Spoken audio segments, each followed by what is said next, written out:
Power button on করার পরে আপনারা মূলত এরকমের একটা ফিচার দেখতে পাবেন। এখন আমার আঙুল যেখানে রাখা সেটা হচ্ছে রেগুলেটর দিয়ে আপনারা টাইম আপ অ্যান্ড ডাউন করতে পারবেন। তো এখন আমি যেখানে আঙুল রেখেছি সেটা হচ্ছে মাইক্রোওয়েভ এবং হচ্ছে ক্লক।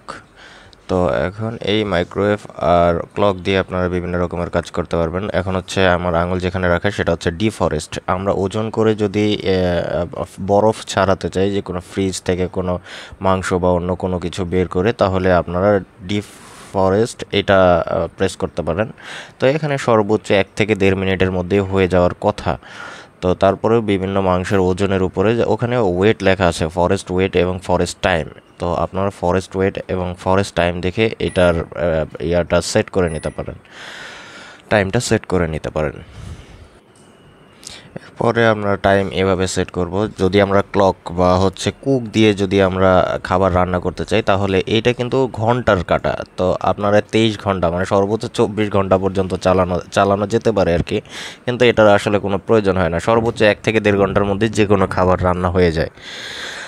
আর খাবার রান্না করার আগে আমরা অবশ্যই টাইমের ব্যাপারে সতর্ক থাকব, এবং টাইম উল্টাপাল্টা হইলে কিন্তু ভাই ফিউজ কেটে যাবে। ফিউজ কেটে গেলে তারপরে হচ্ছে আপনারা আবার মেকানিক্যালের কাছে দৌড়ানো লাগবে, এটা একটা পেইন।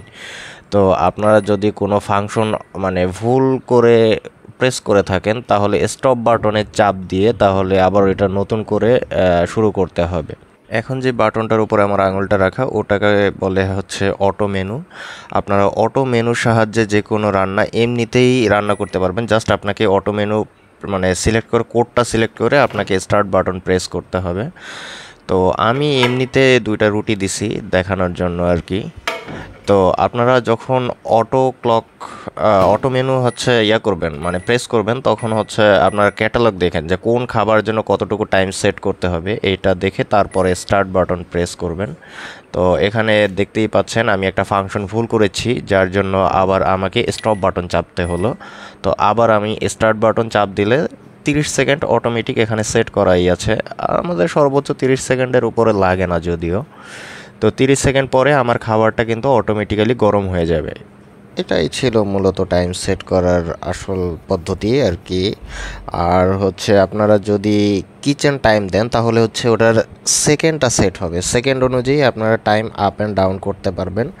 তো আমি জাস্ট 2টা রুটি দিয়েছি এখানে, যে আপনাদের শুধুমাত্র একটু দেখানোর জন্য যে আসলে এটা কিভাবে গরম হয়।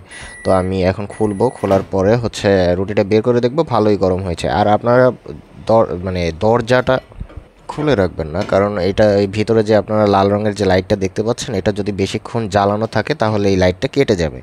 তো এটা সর্বোচ্চ 30 থেকে 35 সেকেন্ড বা 1 মিনিট সর্বোচ্চ জ্বালিয়ে রাখবেন, এর বেশি জ্বালাবেন না। ফ্রিজ থেকে সরাসরি খাবার বের করলে সেটা জাস্ট কিচেন টাইম দিয়ে আপনারা টাইমটা 1 মিনিটের বেশি সেট করে নিতে পারবেন। আর যদি এমনি 30 সেকেন্ডের জন্য হয়, তাহলে জাস্ট স্টার্ট বাটন প্রেস করলেই হয়ে যাবে।